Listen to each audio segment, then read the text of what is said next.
అందరికీ నమస్కారం. ముఖ్యంగా ఈరోజు ఇక్కడ రావడానికి కారణం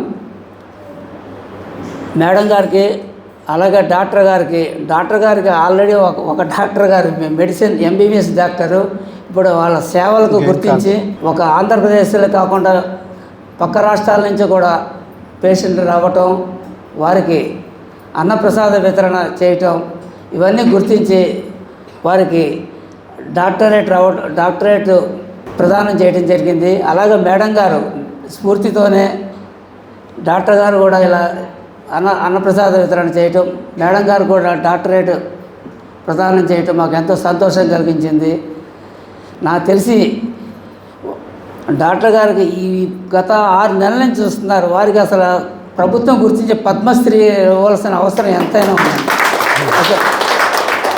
ఇక డాక్టరేట్ అనేది మామూలుగానే పద్మశ్రీ అనేది తప్పకుండా రావాలి, వాళ్ళు ప్రభుత్వం గుర్తించాలని నేను కోరుకుంటున్నాను. ఇంకా భవిష్యత్తులో ఇంకా ఉన్నతమైన బిరుదులు రావాలని మనస్ఫూర్తిగా కోరుకుంటున్నాను. థ్యాంక్ యూ అండి. నేను ప్రతి సంవత్సరం కూడా కాశీ ప్రతి సంవత్సరం ఏప్రిల్లో వెళ్తామండి. అలాగే అక్కడ చూస్తుంటే కాశీ అన్నపూర్ణమ్మని చూసినట్టుగా వీళ్ళిద్దరు అలా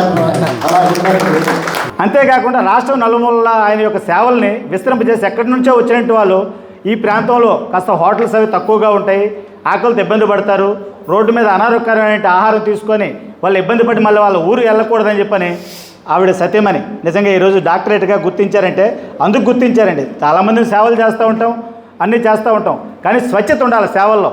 ఆ తక్కువ ఖర్చుతో మెడిసిన్ కనిపెట్టి మీ అందరికీ ఇచ్చి మళ్ళీ ఒక జన్మనివ్వడానికి కావాల్సినట్టు వైద్య సేవలు అందిస్తున్న వారికి మా స్పందన సేవా సమితి వాకర్స్ క్లబ్ తరపు నుంచి మనస్ఫూర్తిగా అభినందనలు తెలియజేస్తాను. ఇప్పుడు మా అధ్యక్షుల వారు మేడం గారిని సన్మానిస్తారు.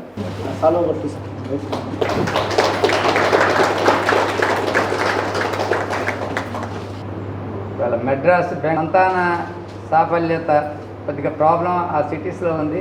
మరి ఇలాంటి డాక్టర్స్ సమాజానికి మరి దేశానికి కావాలి.